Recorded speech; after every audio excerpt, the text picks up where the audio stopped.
Culture Show for those of us who were born a few years ago. Let's show those millennials all the things we know.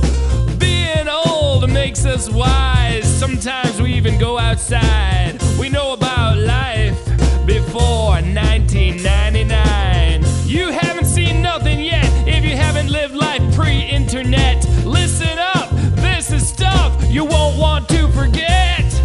MidLife Pop Culture Show. Hello, hello. This is Mr. G. This is the MidLife Pop Culture Show. It is a blustery, blustery day out here in Manchester, New Hampshire. Hope wherever you are, you're staying warm and staying safe. We got a little bit of a free-form show today. I don't know which way the show is going to go. This show is basically about millennials, baby boomers, X generations, Y generations, and of course, mainly about us, the baby boomers. You millennials? Just watch. You just might learn something. Let's see what this show is going to take us. I see right off the bat, we have a phone call. Wow. All right, we'll take this phone call. Hello?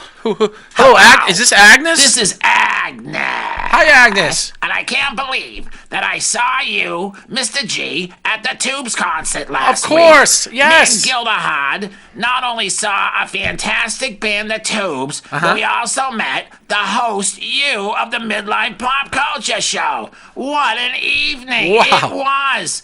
Mr. G, thanks for taking my phone call. You're welcome. And could you talk a little bit about the show? Maybe your highlights?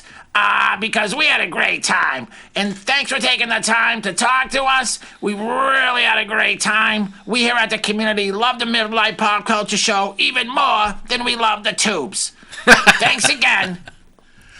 Wow, Agnes. I did see, I went to a Tubes concert, which is a band in the 70s with just fantastic. It was just phenomenal, the show. And it was at a place called the Tupelo. And I happened to run across Agnes, and we've never met before, but she came up to me and approached me and said, are you Mr. G from the MidLife Pop Culture Show? And let me tell you, Agnes, that made my night amazing. Even more amazing than it was. Meeting you, actually someone even recognizing me from my show, that just absolutely floored me. And I see from the producer, we have another call. It's another frequent caller. Hey, Tom Tomlinson. How you doing? Hello, my name is Tom Tomlinson. Yes, we know, Tom. How you doing? I have called many times requesting that you do more political topics on the MidLife Pop Culture Show.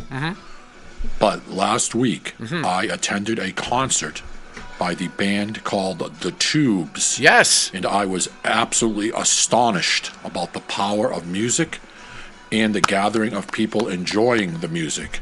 Yes, I would prefer that you do some political topics on your show, but I now fully understand why you do concert reviews as well as your restaurant reviews and other fun topics on your show. Fantastic. Keep up the good work. I am slowly becoming a MidLife Pop Culture Show advocate. But would it kill you to talk political a little bit? All the best. Tom Tomlinson. Tom, thank you for the phone call. I can't believe you're at the Tube Show as well. It seems like the MidLife Pop Culture Show fan club and Rally Point was there. Let's just start from there. I didn't know where the show was going to be going. So let's just go and talk about the show. There still is a band, fronted by a gentleman named Fee Weibel, or Weibel. I'm not quite sure. I think it probably screwed his name up. But amazing. Guy's probably got to be in his 70s. It was unbelievable show. It was theatrical. I think it was kind of a cross between Frank Zappa, Alice Cooper, David Bowie, theatrics. It was just incredible. And I do believe I brought a tape of them, a little clip, and this is doing their song "Talk to You Later." Don't want to hear it again tonight, which was their biggest song. And so here's a little clip of it live. Please use the audio and video because I did it on my phone. But I think you can get the idea of what me, Agnes, and Tom we're all about. If you could just play number one.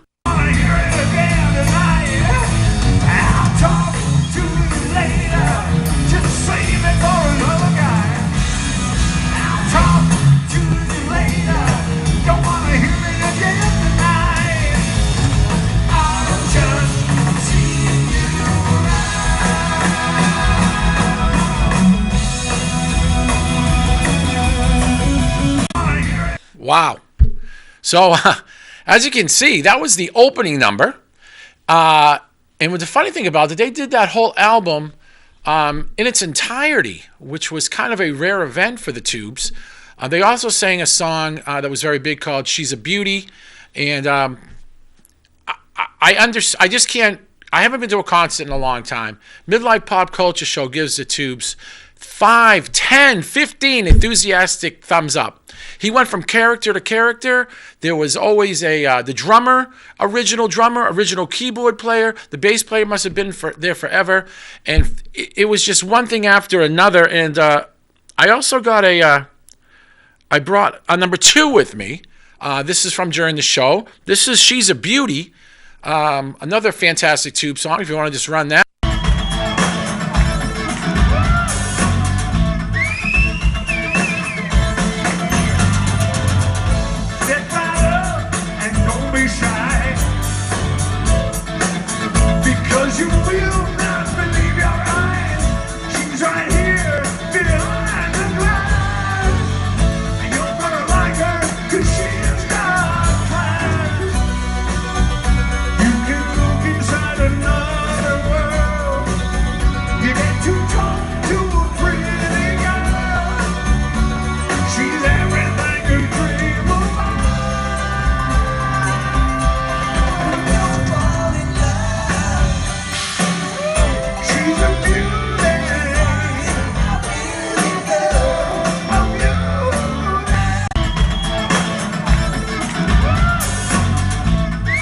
I think it stopped. Oh, jeez. Oh, wow. Sorry, I was just dancing a little bit to that fabulous Tube song, She's a Beauty. Every time that Fee did a song, he either changed his outfit, changed his personality, did a little light show. I can't tell you enough how fabulous the Tupelo Music Hall is here. It holds about 700-800 people. And it's just an incredible venue to go see. Easy in, easy out. And the Tubes again. They changed. Well, let me just show you this one. This is from. He did a David Bowie song, and he changed his character. He's about 7 feet tall right here, and he does a little bit of "Hey Man" by David Bowie. Check this out.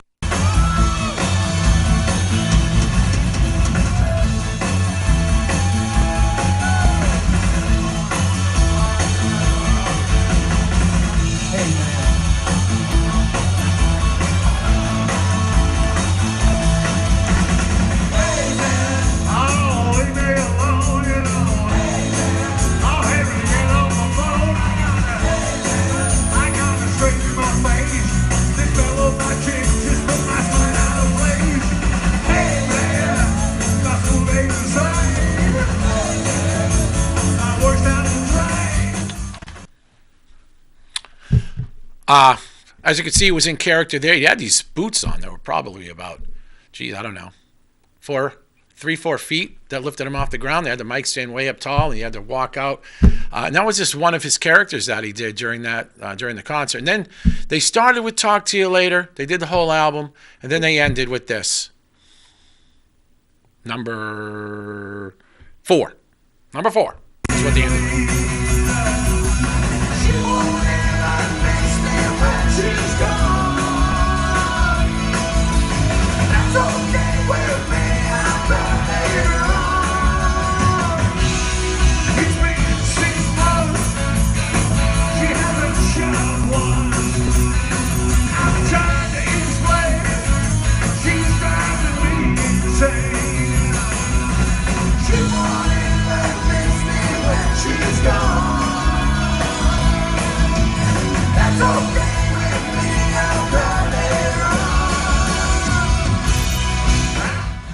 To you later, don't want to hear it again tonight.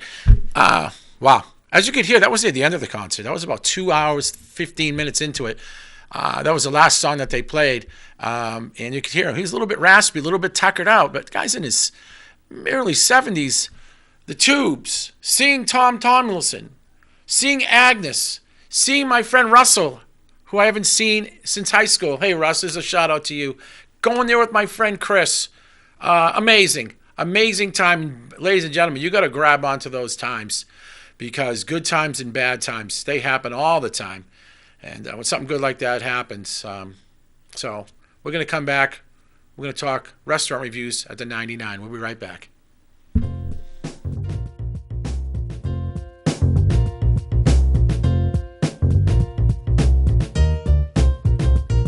It's a MidLife Pop Culture Show for those of us who were born a few years ago. Hello, everybody. MidLife Pop Culture Show. Mr. G, settling in now. I feel like I was talking like a northerner at the beginning of the show, talking real fast. I was still defrosting from coming in here. I'm a little bit settled in now. The warmth of the lights are warming me up. It's time to talk MidLife Pop Culture Show restaurant reviews. This time, we visited the 99 restaurant in Nashua, New Hampshire. Interesting place to go eat. Let's take a look at number 6, shall we? Okay, number 6. All right. Now, that's my mom. And she celebrating her 81st birthday. And this is the entranceway to the 99. And it looks, it's a pretty steep stairs. There's no other way in. They do have a little lift that you can take. But can we go to the next one, please? I'm sorry. Can we just back up just a little bit? Okay, but look at that.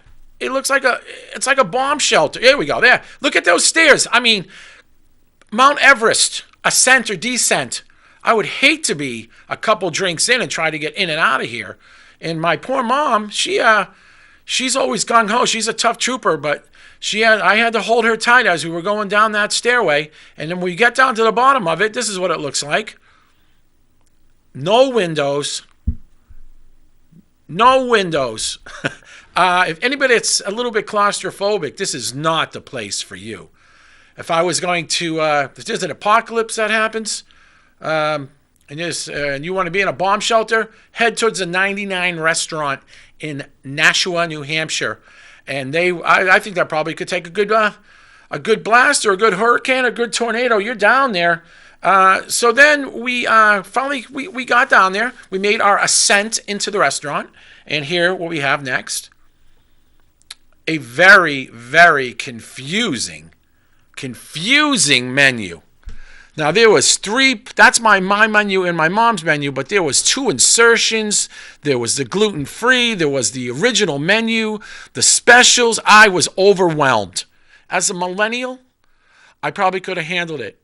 I probably would have went on my app and looked at it. But as a baby boomer, I was overwhelmed. I was sitting there going, oh my God, what is this? How can I make heads or tails of this? We were looking through it, and then this happened. I'm no manners. Well, I think manners are important, but I think it's basic to know that the fork goes on the left side of the plate, and the knife goes on the right side of the plate. I was having a difficult time. I was trying something to like about it. Okay, I felt closed in. I didn't understand the menu.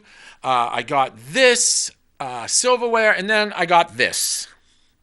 The dirty fork with a piece of dried pasta on my dirty fork, ladies and gentlemen. Strike 1, bomb shelter. Strike 2, confusing menu. Strike 3, pasta on my fork. I was very, very, very concerned and disappointed.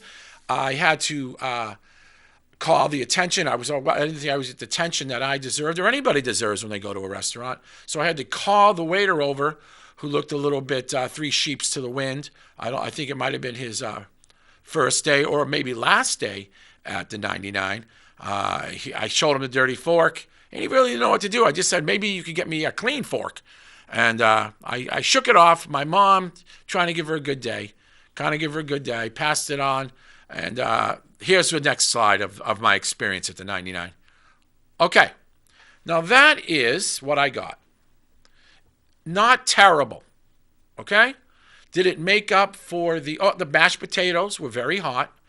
The carrots were excellent. The size of the Angus chuck steak, good. It was hot. It was steamy. So I believe that the food there has got to be super, super, super to put up with the three things that we just saw. So the meal was good. I took my time. I enjoyed it. And the next slide, please. And that's it. Look at that. I think the plate speaks for itself. Empty. And if you would know well, you should know when you want to tell the waiter or waitress that you're done eating, you should take your utensils and put them in the upper corner of your plate across the top, especially the knife. And that should signify the waiter that we're done. Did that happen? No. I again had to call over our somewhat waiter and have him clear the table. 99. Food excellent. Menus terrible. Confusing. Dirty fork. All I wanted was to have a nice meal with my mom. And I think we did accomplish that. We did have a nice meal. So the only other challenge was now we had to leave. And then, of course, we had to go up those stairs to get out of there, which wasn't that bad of a challenge. But, boy, interesting place. If you ever get a chance to go to the 99, not like it's a vacation destination, food's not bad, but just be aware that it's interesting. It's unique. MidLife Pop Culture Show gives the 99 restaurant in Nashua, New Hampshire. Out of 5 stars, I give you a 3.5 or maybe 3.75 because the food was pretty good. Dirty fork, boy, that's got to hurt. We're going to come back and talk about the Oscars or Grammys or whatever, the Academy Awards or whatever the heck they were trying to pull off there. We'll come back and talk about that in just a minute.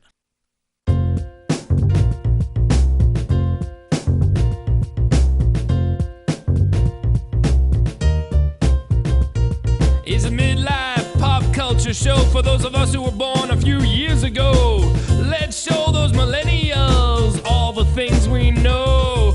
Being old makes us wise. Sometimes we even go outside. We know about life before 1999. You haven't seen nothing yet if you haven't lived life pre-internet. Listen up, this is stuff you won't want to forget. MidLife Pop Culture Show. Okay, we're back. Mr. G, MidLife Pop Culture Show, a show for the baby boomers, maybe the X, definitely not the Y, and certainly not the millennials, but I think you guys might have learned something. I hope the millennials are now going to go on and check out the Tubes.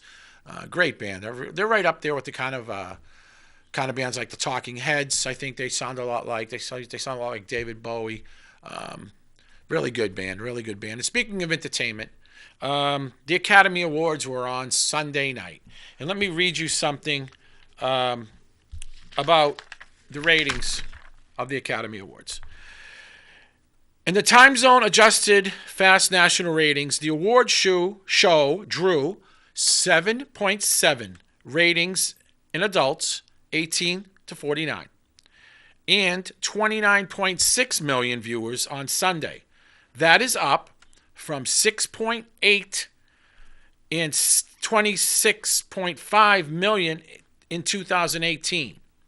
That is an increase of approximately 12% in total viewers and 13 in the key demo.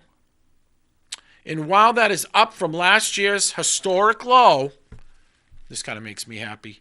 This year was the second smallest audience ever in the telecast of the Academy Awards. And I want to thank all the people that did not watch the Academy Awards, much like myself. I noticed that Queen, the band Queen, of course, without Freddie Mercury, was opening up, but still, I want to applaud everybody for not watching it and making it the second lowest Academy Awards of all time. Because I think people are tired. Well, I can't speak for everybody, but I'm speaking for me.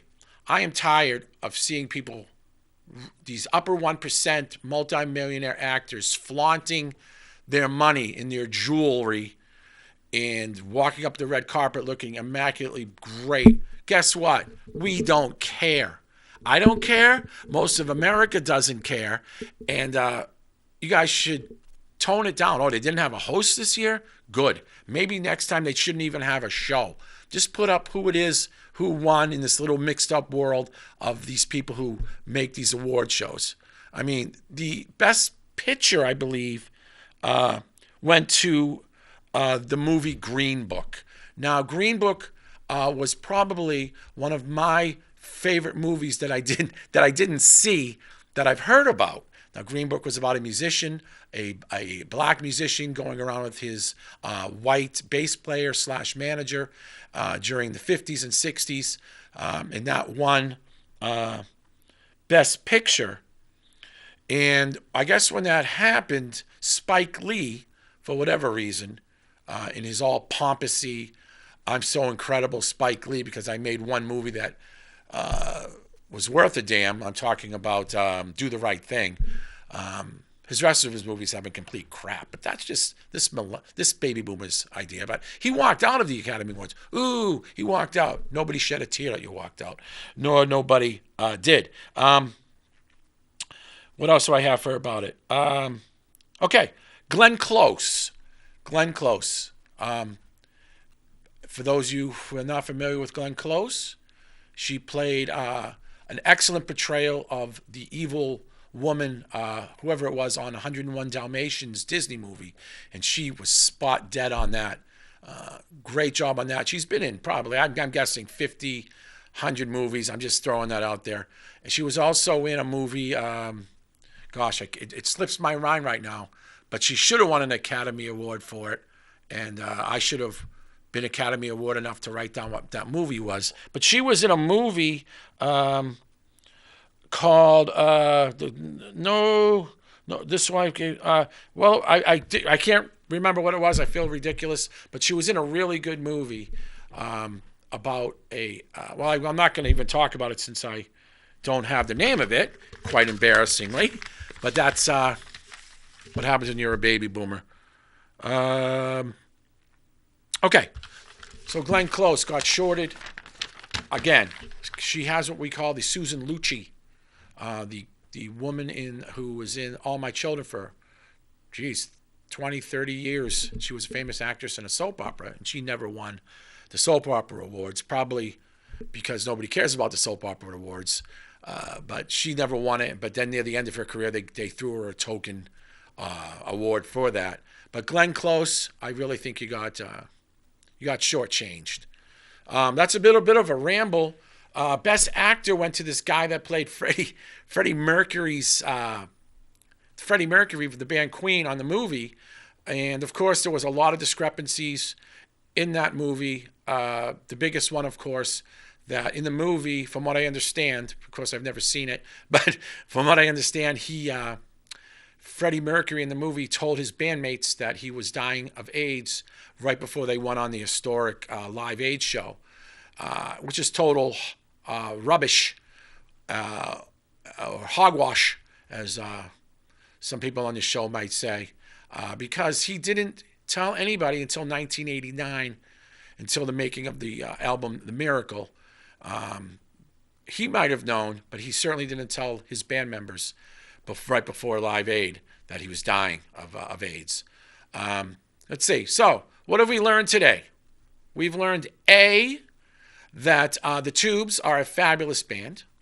B, that friendship and family should be nurtured and cherished and find those magical moments. C, sometimes you got to put up with a dirty fork in a bomb shelter type atmosphere to get yourself a good piece of steak at the 99 restaurant in Nashua.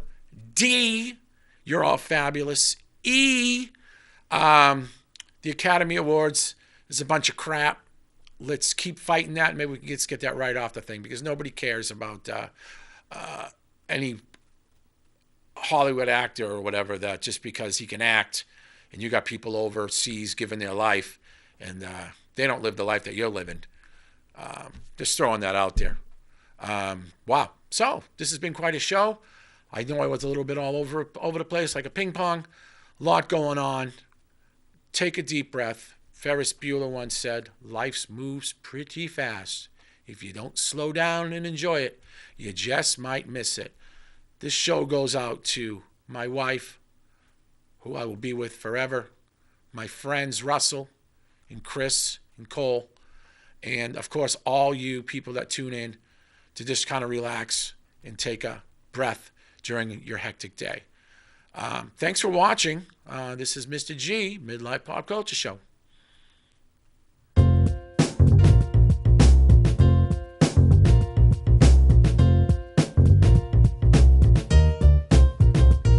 Is a midlife pop culture show for those of us who were born a few years